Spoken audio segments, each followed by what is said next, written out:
C'est la main des manuels. C'est la main des manuels, c'est tous des manuels ceux qui sont là. Mais quand on voit avec la finesse avec laquelle ça a été fait, tout taillé dans le même morceau de bois, il y a un travail formidable. Puis toutes les veines, les plis de l'homme, les doigts, les onces, les ongles. Mais les sabots aussi, pareil, là. C'est tout taillé dans le même morceau de bois, aussi bien la poignée, aussi bien la feuille de vigne, la grappe de vigne, le dessous. Et tout a été travaillé. Le gars qui est capable de faire ça, moi je tire mon chapeau. Hein.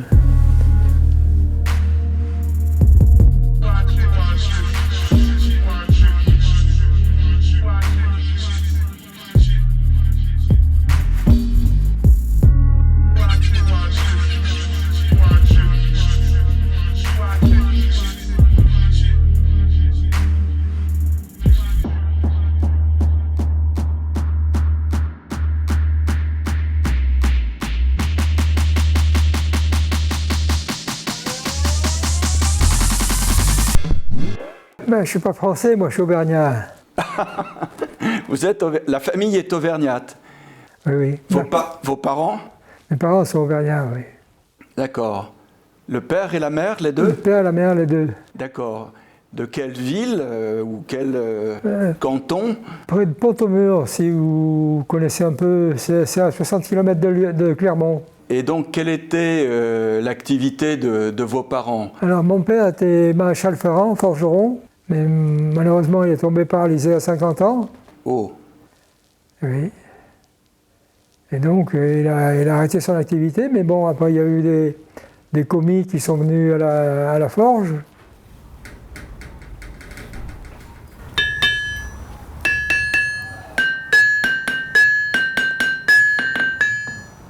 Il n'y en a aucun qui a le même son de ces enclumes. Et mon grand-père était sabotier, lui. Dans ces outils, là, il y en a un ou deux, je ne sais plus lesquels c'est, qui appartenaient à mon grand-père. Et il travaillait pour qui, le papa? Eh bien, pour les fermiers, ceux qui avaient des fermes, les animaux de la ferme. Bien sûr. Soit c'était ferrer des chevaux, soit c'était ferrer des bœufs, soit c'était pointer les socles de charrue, soit c'était pointer une pioche, une hache, mettre un truc sur une hache, mettre un fer sur une hache. Alors ça, c'est les clous du maréchal ferrant, ça. Alors, le maréchal ferrant, c'était aussi bien les bœufs qui mettaient ça sur les bœufs, ou ils mettaient sur les chevaux des fers comme ça. Et pour ça, il y avait les clous, et ces clous, ils tombaient directement là-dedans. Mais seulement, il y avait une chose, c'est qu'il fallait absolument que quand il mettait ça, il clouait ça, il fallait absolument qu'il fasse attention comment était le bout. Parce que le bout, il est plat d'un côté, si vous voulez, de ce côté, il est tout complètement plat, et de ce côté, il est complètement biseau. De façon à ce que quand on plante le clou sur le sabot du cheval, le clou ne rentre pas dans la chair, il passe à travers, il passe rester dans la corde. Enfin, j'ai vu travailler, mais c'était des ouvriers qui faisaient tourner ça. Et vous étiez combien de frères et sœurs? 6. 6. Voilà, et puis bon, j'avais mon frère aussi qui était ferronnier d'art. Ah. Quand moi j'avais 10 ans, lui il avait 20 ans. Ah oui, oui. 22 ans. Oui, oui. J'avais un oncle aussi qui était tonnelier. Alors, sabotier, tonnelier, maréchal ferrant, voilà, on commence à accumuler les références dans les métiers, ceux où, comme je dis, on pense avec les mains. Hein. Où il faut être expert, habile. Manuel, moi je ne sais pas, voilà. Intellectuel, bon, pas trop. Hein. Un outil, ça se forge et il faut penser ce qu'on fait. Voilà. on est forcément intellectuel. Il faut travailler avec les yeux, avec les mains, avec la température du métal, etc. Non, c'est pas rien. La trempe, c'est énorme, la trempe. La trempe? Oui. La trempe, je me rappelle, il y avait un bac à suif, qui était plein de suif. Suif, c'est la graisse de bœuf, de bœuf fondue. et il faisait chauffer les outils. Si c'était une hache, mettons, il fallait qu'elle soit un certain rouge, et puis quand il a trempé, et puis il la ressortait, il attendait, Voilà. il a trempé, il la sortait. C'est là que je dis l'artisan, il pense, parce qu'avec l'œil, il faut qu'il soit juste Voilà. dans ses gestes. Ah hein. oui, oui. C'est pas... Oui, parce que si c'est trop trempé, ça casse, Oui. c'est plus solide, mais ça casse. Si c'est pas assez trempé, bon, ben c'est de l'affaire comme pour les ânes, comme on Ouais. dit. Et donc, voilà, il faut trouver le juste milieu.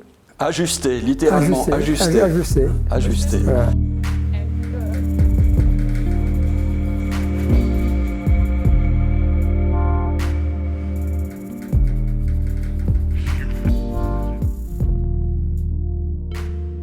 Comme j'étais à 60 km de Clermont et qu'il n'y avait pas beaucoup de boulot, il n'y avait pratiquement rien, il y avait une mine à côté de chez moi, mais bon, on avait quelques contacts avec les ouvriers de la mine, Oui, puisque ma mère faisait des repas pour les ouvriers de la mine, oui, préparait des repas qui descendaient au puits. Oui. Elle avait la gamelle, des gamelles, oui, bon. elle faisait des gamelles, il y avait une dizaine de gamelles à faire. ah oui. Pardon, j'ai oublié une chose. Si vous acceptez de donner votre date de naissance, c'est quand même important. On constitue un peu les choses aussi dans le temps, pas simplement la géographie. 1-3-37, 37. D'accord. 1er mars 37.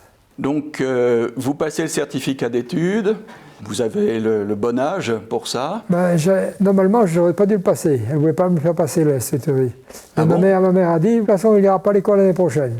L'instituteur pensait que vous n'étiez pas encore assez préparé. Voilà, mais c'est-à-dire que j'avais 13 ans et 3 mois. Ah oui. J'avais 3 mois dans mes 14 ans, quoi. Et D'accord. c'était 14 ans à la limite. Vous l'obtenez avec une grande cocarde, non? Comment vous... Eh ben oui, parce que je me suis aperçu que dans l'énoncé qu'ils avaient demandé, il y avait des portes, mais qui étaient vitrées. Il y avait une certaine surface vitrée.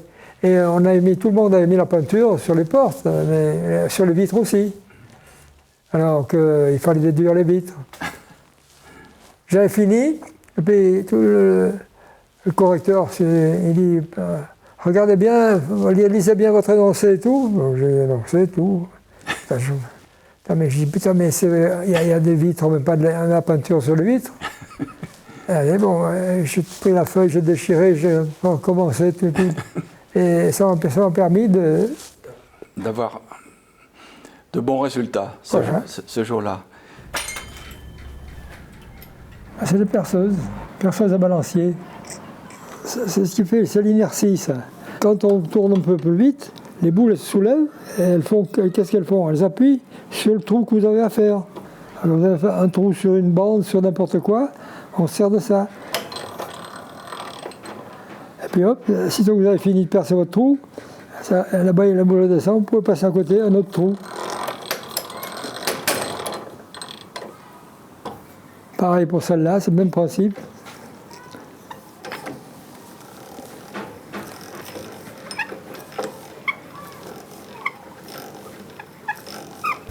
On fait de la série, des trous en série.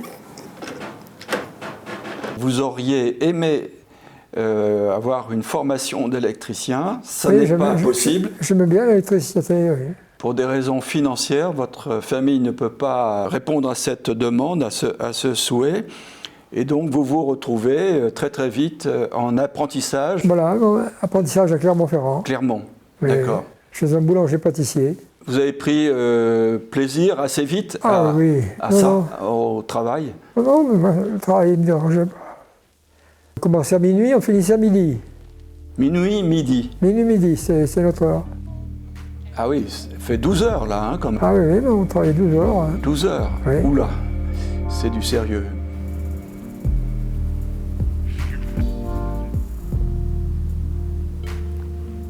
Ça, c'est pour redresser la tôle. Et on se sert de ça. C'est légèrement bombé, mais quand on tape sur la tôle, ça ne marque pas. Si on prend un marteau en fer, automatiquement ça marque. Et c'est la pointe de cochon. On prend la peau du cochon, on l'enroule, mais on la laisse sécher. Ah ben voilà.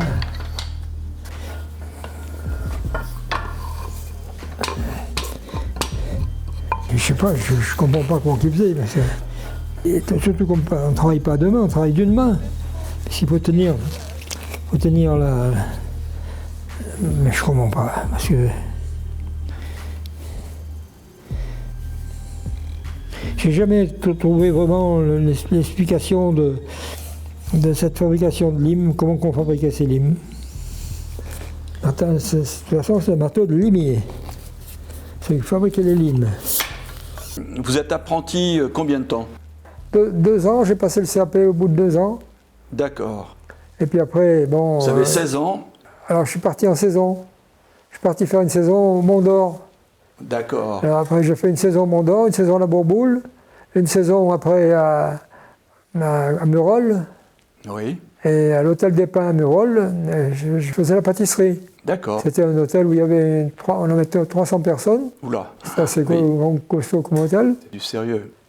Et de là, bon, ben, il y a un jour une serveuse qui servait le petit déjeuner le matin qui vient, elle me dit « Dis donc, viens voir parce qu'il y a un gars qui voudrait savoir qui c'est qui fait ces bons croissants, comme dit. » Alors ça, je le vois. Alors il me dit « C'est vous qui faites ces bons croissants le matin, là ?» Ah ben, je dis « Oui, pourquoi ?»« Et qu'est-ce que vous faites quand vous avez fini la saison, là ?» Eh ben, je dis « Je cherche du boulot. » Eh bien, mais si vous voulez, moi, je vous embauche. Et puis, c'est parti. Là, il y a un pétrin, mais qui est très ancien. C'est un pétrin en bois. Ça suffit de ne pas y en avoir beaucoup sur Lyon, ni même la région. Et ça, j'ai acheté au plus.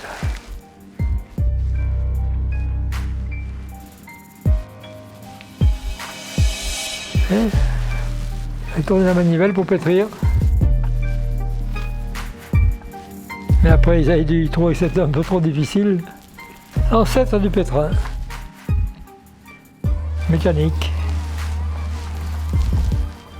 Alors, ça vient du Haut-Bugey. Vous vous retrouvez à Genève, pâtissier. Oui, voilà. Combien de temps là? C'est le... Ben, 2 ans et des poussières, puisqu'après, bon ben, je suis parti à l'armée, quoi. Vous avez 20 ans? Et oui. Et vous faites votre service où? Eh ben, à la Valbonne. À la Valbonne. Tiens, on se rapproche de Lyon. C'est le génie, non? À la Valbonne? C'était le 10e Dragon. Et vous faites un peu de mécanique et d'électricité ou... Non, pas du tout. J'étais à la pompe à essence. Je délivrais la pompe à essence. Bon, c'est pas très intéressant ça. Ah, mais si, c'était bien parce que on taraudait un peu d'essence. Alors, on fournissait les copains qui avaient des motos. Surtout que moi j'avais une moto aussi, je me servais en premier, je me servais. Très bien. Ça s'est bien passé, quoi. Oui, c'est bien passé. Ça s'est bien passé. Après, bon, ben, on est parti en Algérie. Je suis parti en Algérie. Ah oui, là c'est beaucoup moins drôle, là. Et je fais 28 mois d'Algérie. Waouh! Oran, Palat, La Gouatte, Gardaïa. Ah. Après, on est remonté en plus de l'autre côté. On est remonté à Taouyala. Toujours dans les dragons? Toujours... Oui, mais on faisait la protection sur le gazoduc. Ah, d'accord. Donc, il y a des morceaux de gazoduc que j'ai soudés là-bas. J'ai soudé des morceaux de gazoduc. La soudure, mais la soudure avec ça. Ouais. Parce que là, on n'y voit pas grand-chose. Non, on n'y voit pas grand-chose, mais je vais allumer si vous voulez. Je veux bien.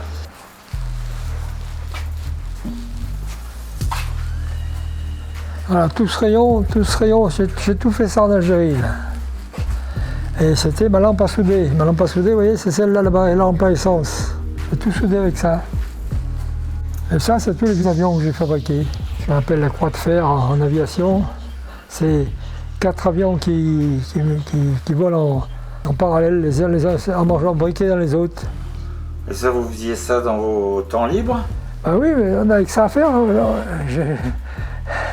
parce qu'on faisait la protection sur le gazoduc. Et donc, déjà, rien que pour dérouler les coques, là, les enveloppes d'obus, comme ça, c'est pas évident. Hein. Alors, on faisait ça avec les automitrailleuses, avec les lames de ressort. Les lames de ressort d'Aftrac ou de ce qu'on avait, ou de GMC. Enfin bon. Et vous aviez déjà une fiancée? Eh bien oui, justement, quand j'étais à la Valbonne, j'avais connu une fille qui était au PTT. Ah oui. Et puis bon, ben, en venant de la Valbonne, en venant d'Algérie, bon, ben, je me suis arrêté ici. Puis je trouvais que ça allait pas, je suis reparti à Genève, mais je ne suis pas resté à Genève non plus, parce que bon, ça allait pas non plus.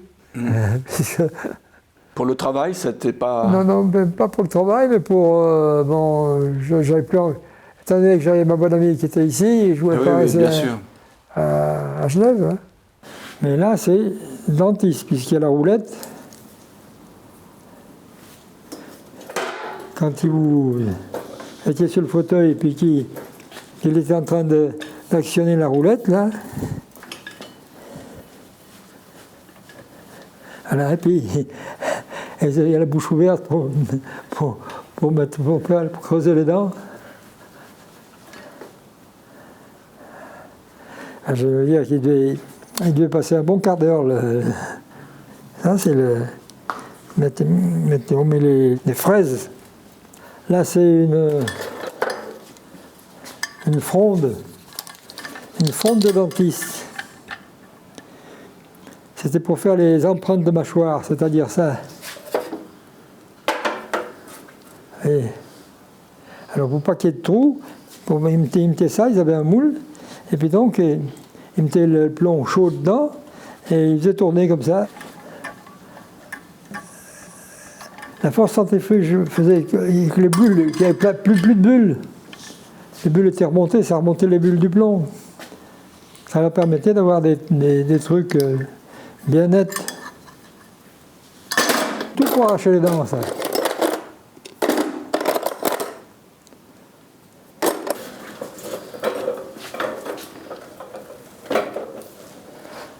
Et donc, Caluire arrive là, à ce moment-là, c'est les...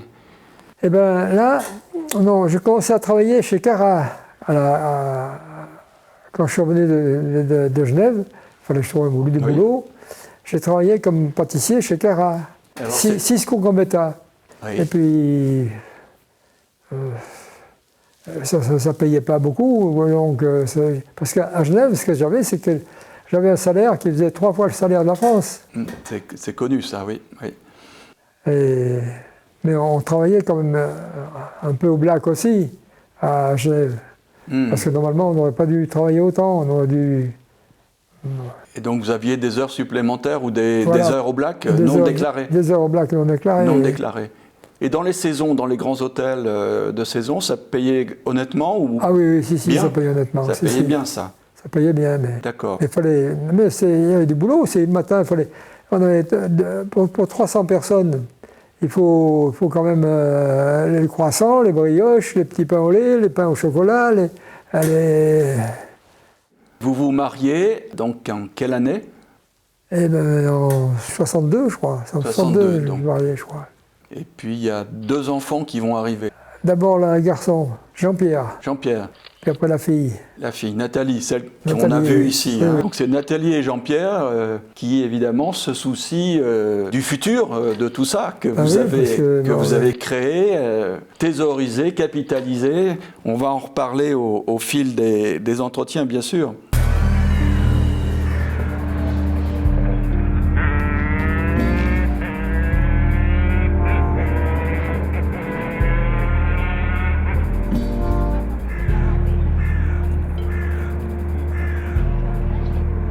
Donc Courgambetta. Courgambetta, comme ça ne payait pas beaucoup, j'ai cherché un boulot dans l'électricité. Je m'y connaissais pas mal en électricité. Il y a Verger Delporte, c'est une grosse boîte de Paris. On travaillait pour les Progil, comment, un nom comme ça. Ça existe, oui, Progil, oui. Progil. Oui. Progil, il me semble bien que c'était un nom comme ça. Et on avait fait une chambre pour les ordinateurs. Mais il fallait voir ces pièces. On recevait en 20 000 volts et il fallait transformer l'électricité dans des transformateurs pour alimenter ces ordinateurs qui étaient... Mais il fallait voir ces monstres que c'était. Oui, bien sûr. Et puis ça marchait tout avec des cartes et des piles de cartes. Affreux. Là, on me signe quoi faire. Hein. Ça ne coince pas, mais c'est dur à ouvrir comme du chien. Là, c'est un vilebrequin. Ça fait un tour dans le crâne. Et on y mettait quoi au bout? Une mèche? Mais il y a une mèche au bout. Elle y est déjà. Médecine de pharmacie, c'est un pilulier, ça. On met la pâte ici, on fait des petites bandes, bandes, si vous voulez, assez fines. Oui. Puis vous la posez là, vous passez dessus, hop. Voilà. Ici, pour scier les os, si vous avez une jambe trop courte, là, on vous la rallonge. On la raccourcit, il y en a deux. Ça, pareil, je sais pas ce que c'est, ça. Waouh. Un bel outil, ça. Un écarteur, non?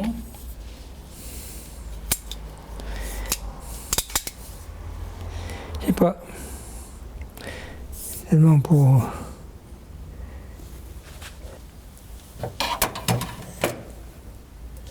Ils sont bien faits, les outils. Une râpe.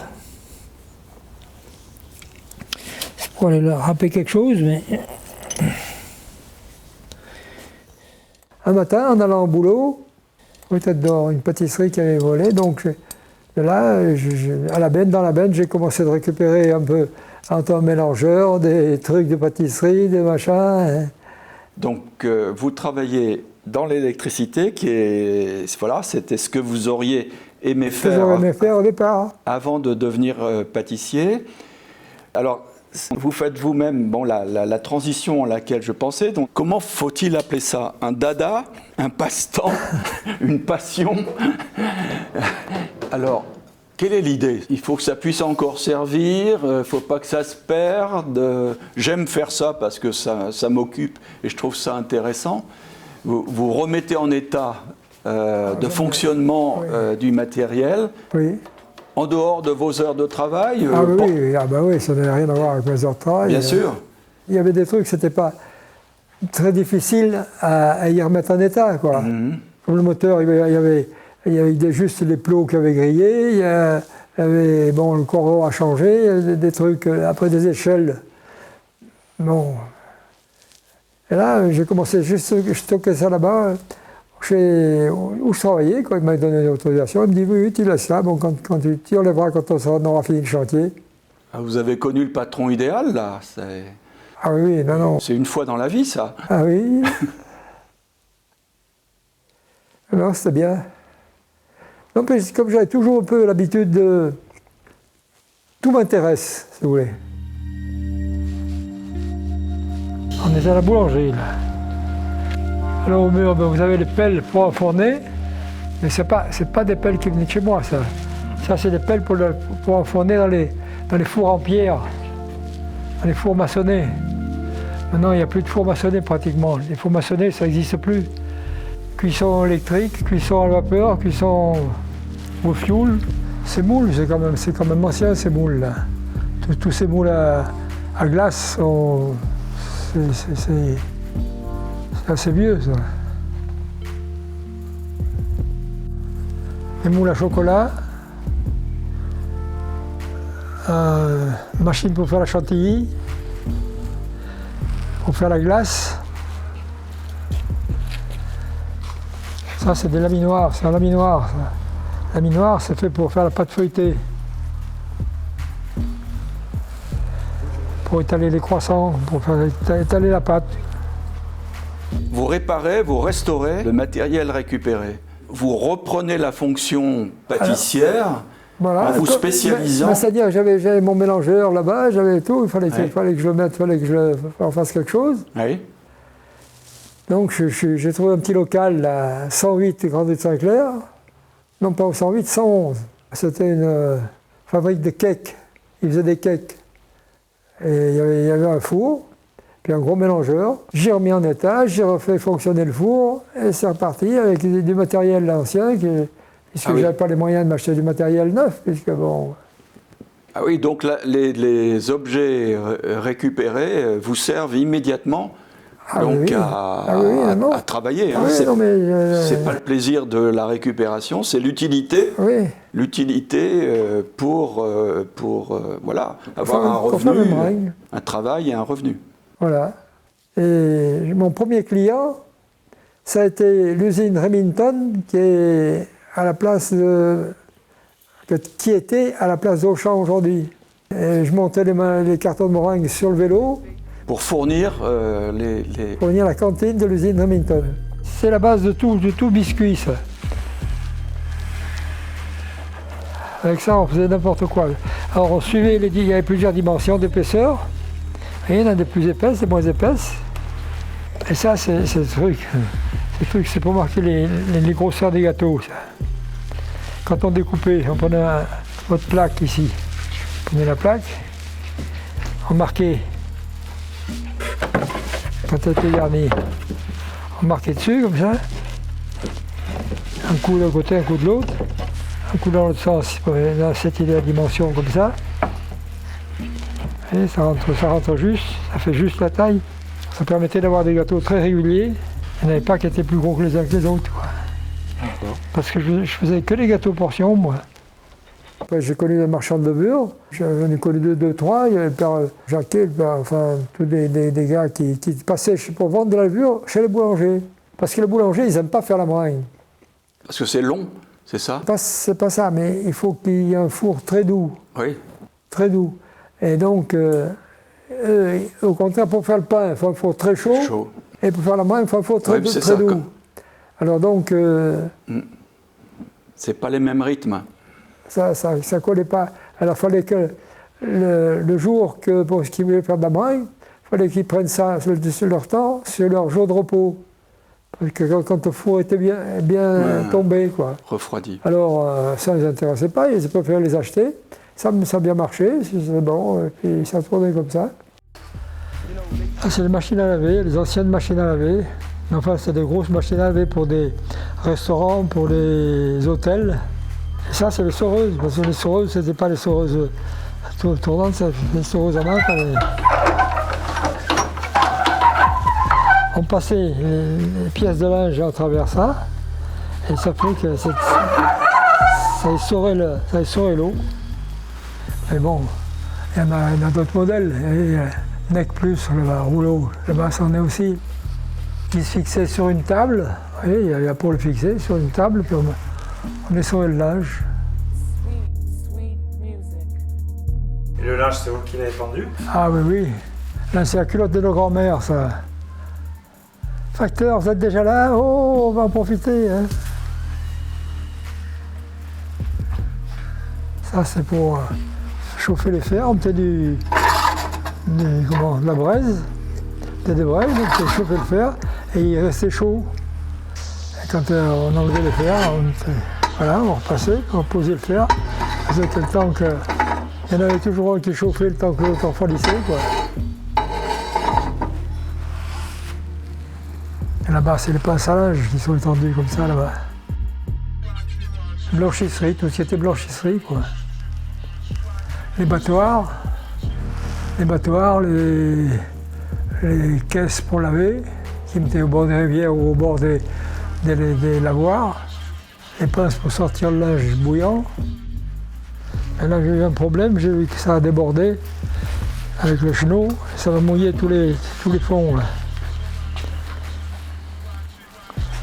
Là, dans ce machin, là, c'est tout ce qui a pu exister en poids et mesure. Alors là, je ne sais pas si ça ne va pas vous gêner ça pour filmer. Là, il y a mineurs et pompiers. Parce qu'ils ont le même sein. C'est un sein de barbe. Et autrement, ben là, il y a des lampes de mineurs, il y a des pics de mineurs, il y a des lampes à carbure, il y a des anciennes lampes à des raves, des crochets de boisage pour boiser, tout pour la mine. Pour le charbon, ça, c'est pour livrer le charbon. Ils livraient le charbon au 4e ou 5e étage, là-haut à la Croix-Rousse. Quand ils avaient monté leurs 5 étages avec les sacs sur le dos, là, ben, ils devaient être contents du voyage. sac à charbon, ils montaient les galets, les boulets de charbon. Boulets ? Oui, les boulets.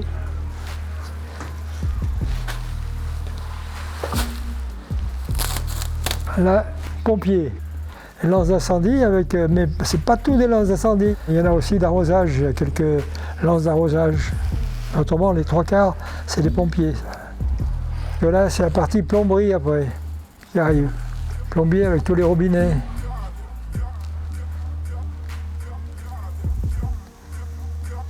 En haut, c'est ardoisier. L'ardoisier, c'est celui qui met les ardoises. Alors, il y a les crochets d'ardoise, ça, c'est pareil. Il y a l'enclume qui se met sur la poutre. Il y a la cisaille. Il y en a ici encore de l'eau. Tout ça, c'est tout pour travailler le plomb. Toutes ces billes là, c'est tout pour travailler le plomb. Les bas de tablon, pour donner des formes, pour agrandir les plombs, les tuyaux de plomb. On chauffe le fer. Et quand le fer est bien chaud, on le mettait ou dans un brasero, on le mettait dans un brasero aussi. On chauffait dans le brasero quand le fer. Il fallait que soit la partie cuivre, ici, la masse, soit assez chaude pour fondre l'étain. Et on soudait les deux plaques en même temps, comme ça, l'étain. J'aime bien d'ailleurs souder l'étain. Vous voyez? Du plus gros jusqu'au plus petit. Pareil de ce côté. Les fers à souder, c'était quand même pour le zingueur. Les marmottes de plombier, c'est la caisse où ils avaient tous leurs outils, quoi, les principaux outils qu'il leur fallait. Et moi, étant donné que j'étais en face, moi, au 111, j'avais plus assez de place. C'est pas assez grand. Tous mes cartonnages, j'étais chez le menuisier à côté. À côté, j'étais juste à côté, là. 750 mètres carrés, là. Puis j'avais des voitures après. Bon, après, j'ai pris un représentant pour faire des tournées, et puis on a été jusqu'à 17 personnes, 17 pâtissiers. Hein. Oula! À ce moment-là, j'avais de la finance, ça marchait. Alors, quand vous parlez de 17 personnes, c'est-à-dire vous créez une société, vous avez une... Oui, je crée une société. Ça s'appelait Délices Genevois, parce que les délices, c'est pas en souvenir de Genève. Et vous arrivez à occuper plus de 15 personnes? Ah oui. C'est que le gâteau, il faut les emballer, c'est bien beau de les faire. Il faut les emballer, il faut les vendre. Hein? Non, mais ça a marché. Hein. J'en ai fait des milliers de gâteaux. Hein. J'ai servi les hôpitaux de Lyon pendant 30 ans. Neuro, cardio, Jules Courmont, les Invalides, l'INSA, les écoles. Je faisais les écoles. Enfin, c'était des gâteaux, un peu de conservation qu'on faisait. Mais enfin, on avait une série qui était frais, quoi. C'était des gâteaux frais. Les gâteaux, on en a fait des millions. Hein. Là-haut, c'est les chaussures en bois. Vous voyez, les chaussures des gamins. Alors, il faudrait qu'il leur la facile. S'il fallait qu'ils les portent aujourd'hui, il y aurait des problèmes. Hein. Ces crochets, là-bas, vous voyez au coin, là-bas. Oui. C'est pour lasser les bottines. C'est des crochets à lasser, ça. Des alènes cordonniers, des roulettes, des alènes, des marqueurs à poing, Alors là, c'est l'évolution du sabot. Là, les premiers sabots, ils étaient tout en bois. Vous voyez, dessus en bois et tout en bois. Puis après, ils se sont aperçus que ça blessait un peu les coups de pied. Alors, ils sont passés avec une bride en cuir pour l'assouplir. Vous voyez, pareil, ceux-ci sont tout neufs, mais ils n'ont jamais servi, ceux-ci. Mais pourtant, ils avaient une bonne bride bien souple.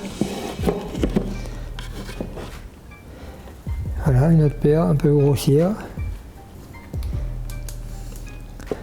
Alors, avec la bride, toujours pareil, pour que ça fasse pas mal au talon, au coup de pied. Mais après, ils se sont aperçus que ça allait pas mal. Ils ont passé la semelle en cuir, en bois, et puis tout le dessus en cuir. C'est ce qu'ils appelaient les galoches. Quand on rentre ici, on n'a pas idée que c'est le croissant et la meringue qui vous ont mis comme ça le pied à l'étrier, enfin qui ont assuré une continuité dans votre activité.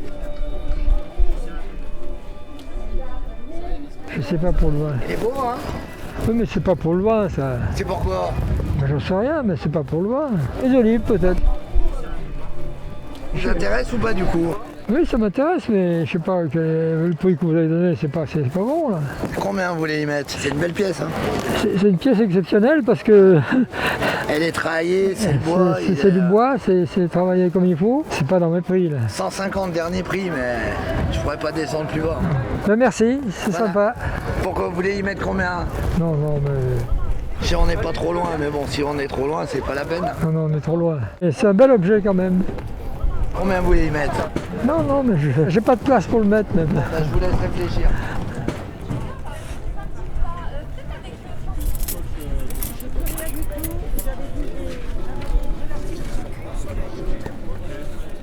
Des planches pour découper les tartes.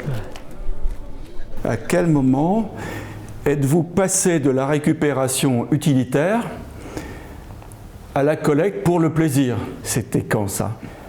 C'est au début, quand le dimanche, quand je me réveillais de bonne heure, donc je suis allé aux puces, je suis allé faire les puces, comme ça, faire un tour, me balader. Puis bon, j'ai commencé par acheter, tiens, et ça me plaisait, ça me plaisait, ça me faisait penser à des outils que j'avais vus chez mon père, chez mes oncles, chez mon grand-père. Donc j'ai commencé d'acheter comme ça, puis petit à petit, et puis après, bon ben, c'est mon dada, quoi. Casse-sucre. Une tire-botte. Tire-botte d'écuyer. Ou d'écuyère. Parce qu'il a raison, votre gars. J'étais toujours au plus le dimanche matin, moi. Il m'en manque de peau, j'y vais encore maintenant. J'ai rien à acheter pourtant, mais je trouve toujours une merde à ramener.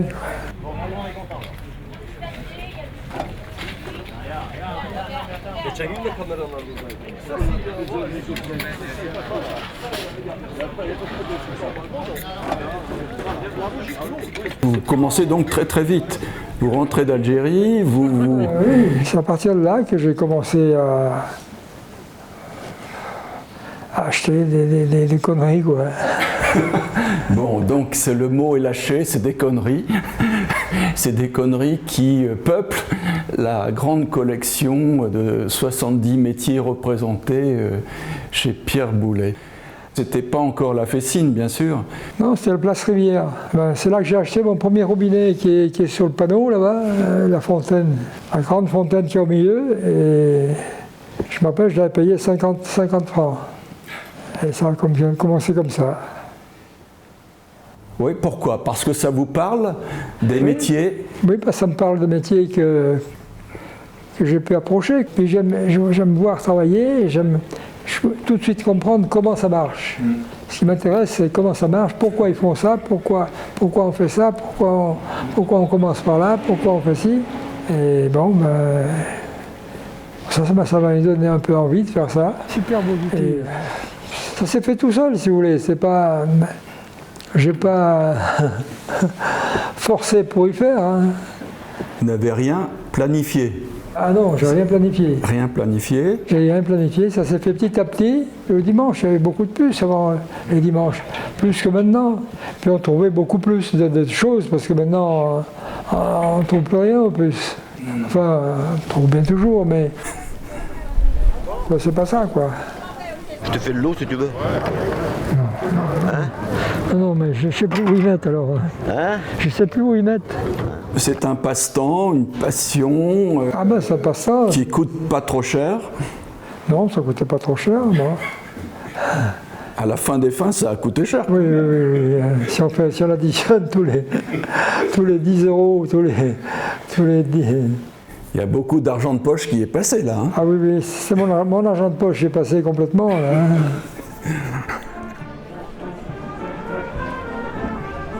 Vous habitez Caluire et vous avez un grand garage. Oui, Un grand garage où vous pouvez entreposer oui, voilà. tout ce que vous avez collecté. Voilà, exactement. Mais c'est un peu en vrac. Ah oui, c'est sur des chariots en vrac, c'est sur tout, puis pas nettoyé. D'accord. Et c'était comme j'ai trouvé, parce que j'avais pas le temps de tout faire. Hein. Je ne pouvais pas travailler en pâtisserie et puis Bien sûr. nettoyer mes trucs. Comment arrive-t-on ici? Vous connaissez l'endroit, forcément. Je suis voisin proche, puisque j'avais quand même 750 mètres carrés là-bas. De l'autre côté, quand j'ai vendu, bon, ben, j'ai trouvé un gars qui m'a acheté ça. Quelle année, vous vous souvenez? 72, je crois, par là. Et j'ai acheté ça à la bougie. Ça s'est vendu à la bougie. D'accord, donc enchère à la bougie, et donc vous devenez propriétaire de ce bâtiment. Qu'est-ce que vous entreprenez? Première des choses, après nettoyer, vider, parce que des bennes, j'en ai fait. Hein. Ouais, j'ai commencé à réparer un peu, de boucher un peu les toits, les grosses fuites qu'il y avait. J'ai fait les WC parce que dans mon idée, je voulais bien en faire un musée après. Ah. Et là, justement, j'ai dit, il faut que je fasse quelque chose de ça. Quoi. J'ai commencé de faire le bar, j'ai commencé de faire toutes les semaines. J'allais chercher un chariot là-haut à Caluire, je le descendais, puis je déballais le chariot, et puis nettoyer, enlever la rouille, graisser, polir, machiner, trier les objets qui étaient du même corps de métier, des objets que j'avais acheté, que j'avais stocké, j'ai trié, nettoyé, trié, huilé, graissé, ciré même, puisque... Quand vous entreprenez donc ce travail, vous êtes encouragé par vos amis, par la famille, ou au contraire, est-ce que certains vous disent « Oh là là, dans quoi tu t'aventures ? Tu n'en finiras jamais, ça va te coûter très cher de toute façon, et tu ne pourras pas en faire vraiment un musée. » C'est un peu fadade, un peu... Oui, voilà. Et oui. Il est fada le beau-père ou il est fada le mari, il est... Bah oui. Oui. Mari aussi. Mais il faut reconnaître que j'ai eu la chance d'avoir une femme qui a toujours... qui a supporté, parce qu'il ne pouvait pas les supporter aussi, ça. Que tous les dimanches, je ne sois pas là. Non. Et aussi bien dans le travail de la pâtisserie aussi. Parce que oui, c'était de nuit. Elle travaillait quand même au PTT. Elle avait un petit travail tranquille, mais bon. Non. C'était pas les mêmes horaires que vous, hein? Mais c'était pas les mêmes horaires que moi. Mais elle m'aidait beaucoup quand même, parce que c'est elle qui faisait toute la comptabilité. Elle faisait toute la comptabilité, elle faisait les factures, tout ce qui était toute la paperasse. Parce que moi en paperasse, je suis nul. Donc ça, c'est pour les délices genevois? Oui, quand j'étais au délices genevois. Donc elle était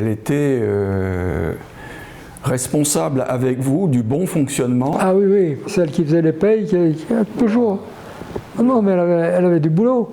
Et ça allait bien parce que son petit travail tranquille, comme vous dites, au PTT là-bas. C'est pas moi qui le dis, c'est vous. Hein. Elle s'arrangeait avec des copines pour travailler pas des jours, de se rendre je sais pas, de toute façon ils s'arrangeaient et elle avait quand même 2-3 jours dans la semaine où elle ne travaillait pas, quoi, où elle n'allait pas travailler au PTT. Donc vous avez eu plus qu'une épouse, vous avez eu une collaboratrice. Ah oui, c'est sûr.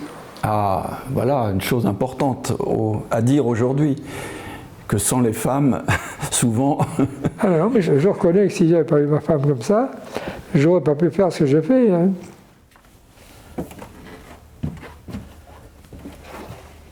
C'est la première des collections que j'ai fait, ça, la vigne. La vigne. Tous ces objets qui sont là, en rapport avec la vigne. Plus ou moins loin, près, mais c'est tous des objets de la vigne. Aussi bien les berthes, pour planter le raisin, pour planter la vigne.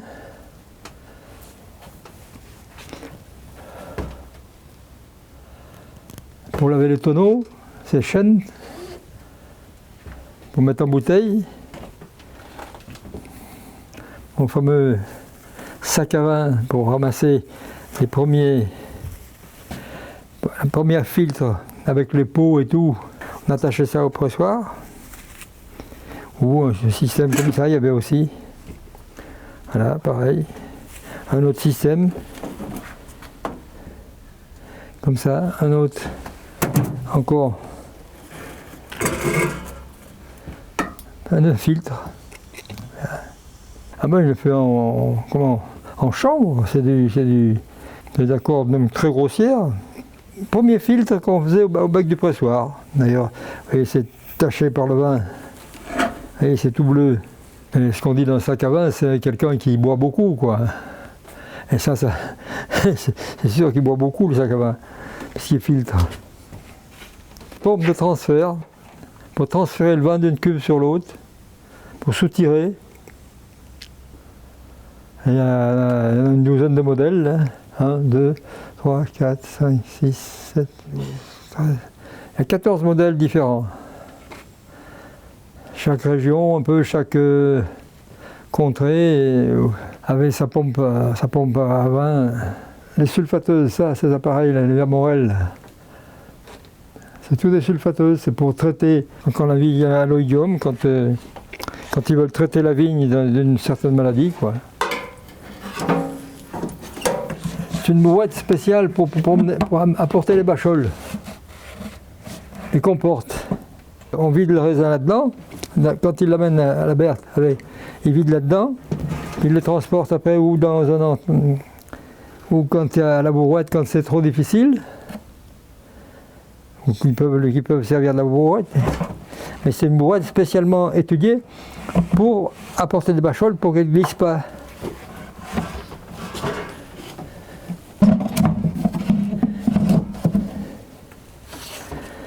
C'est un égrappoir, érafleur ou égrappoir.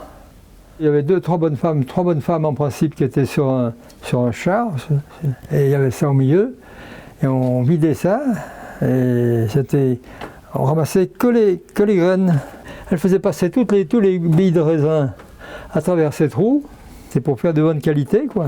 S'il y avait des pourris, s'il y avait des secs, s'il y avait un peu tout.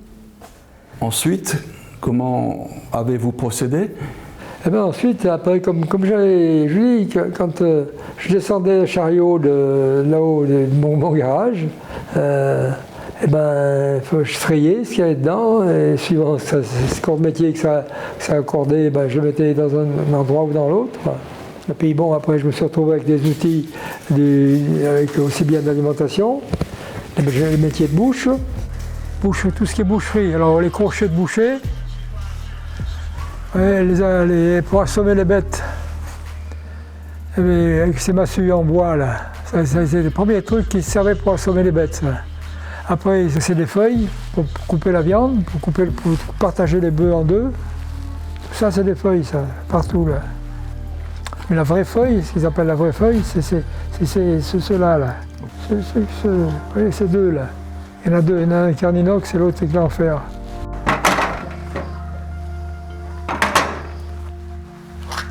Ça, c'est des gros couperets, ça. C'est pour la viande aussi? Oui, bien sûr. Bien sûr, c'est pour couper les bœufs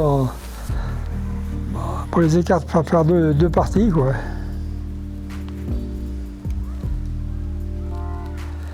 Et ça, c'est pour faire les saucissons, ça. On met la chair hachée dans le machin, puis on tourne la manivelle, ça avance. De l'autre côté, on met un embout.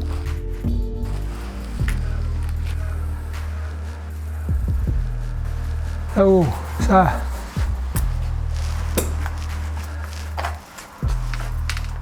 Ça, c'est quand, vous savez, sur les pièces de viande, on voit des trucs, des marqueurs bleus, des étiquettes. Enfin, c'est pas des étiquettes, c'est... Un tampon? C'est les tampons. C'est le vétérinaire qui met ça, qui dit pour si la viande est bonne ou pas bonne. Voilà. Ça aussi, c'en est. Alors ça.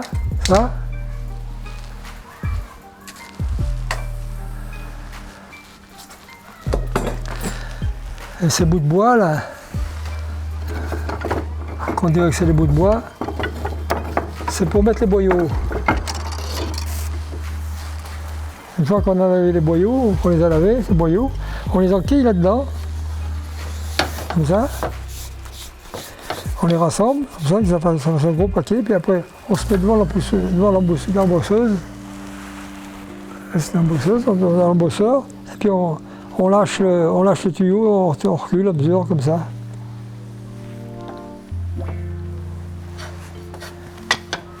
Voilà, ça permet de garnir les saucissons. Le mot que vous venez d'employer est important, vous avez dit musée. Dans mon idée, oui, je voulais en faire un musée, oui. Mon idée, ça a été un peu de faire ça. Mais bon, étant donné que le local s'y prêtait mal, j'avais beaucoup trop d'objets, si vous voulez, pour pouvoir faire un musée et puis dire de le faire visiter. Il m'aurait fallu... Mon idée, c'est un peu ça. Donc ici, vous avez investi un lieu, vous l'avez rendu habitable pour vous et les objets, et devant nous, quand on tourne la tête, les objets sont remarquablement présentés. Ils ne sont pas les uns sur les autres, ils ne sont pas entreposés, ils sont détachés les uns des autres et ils sont regroupés par type de métier. Donc j'ai envie de dire que vous n'avez pas simplement rempli une tâche de collectionneur, de grand collectionneur, vous avez aussi réalisé une œuvre que j'appelle une œuvre d'art. C'est exposé de manière esthétique. C'est beau à voir, c'est intéressant et c'est beau à voir. Oui. Disons que j'ai essayé d'y mettre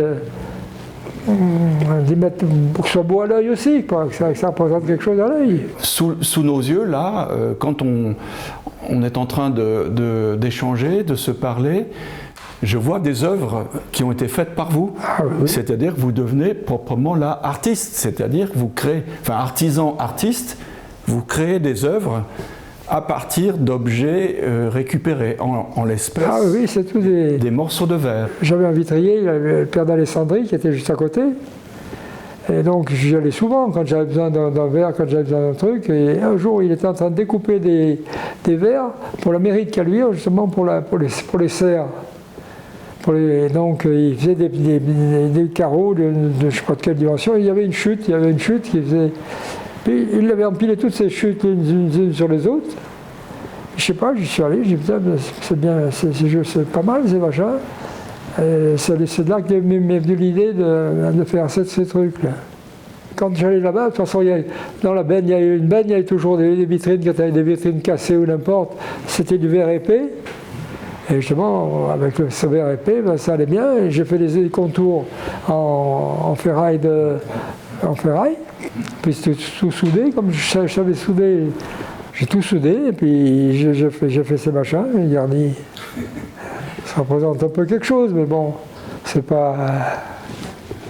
Non, mais ne vous dévaluez pas, on est donc dans un lieu, je dis, qui est une œuvre d'art, et avec quelqu'un qui est un artisan artiste, parce qu'il arrive à composer avec des rebuts, hein, oui. Des rebuts, des œuvres qui pourraient être exposées, voilà, hein, au titre d'œuvre d'art, mais dans le sens contemporain du terme, dans le sens noble du terme.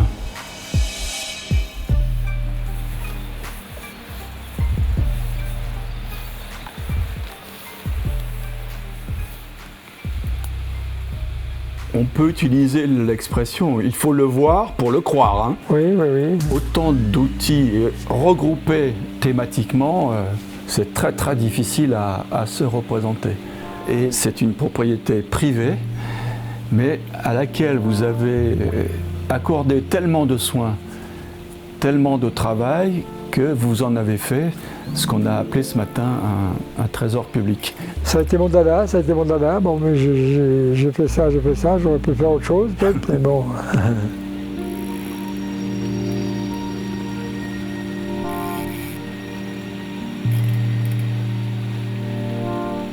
Monsieur Boulet, vous avez créé quelque chose qui est de fait un bien public. Je disais tout à l'heure un trésor public, parce que c'est un vrai capital de savoir-faire qui est condensé là et qui peut intéresser toutes sortes d'institutions et toutes sortes de personnes. Eh bien, ça peut servir à avancer, comme on dit. Ouais, ma foi, c'est comme ça.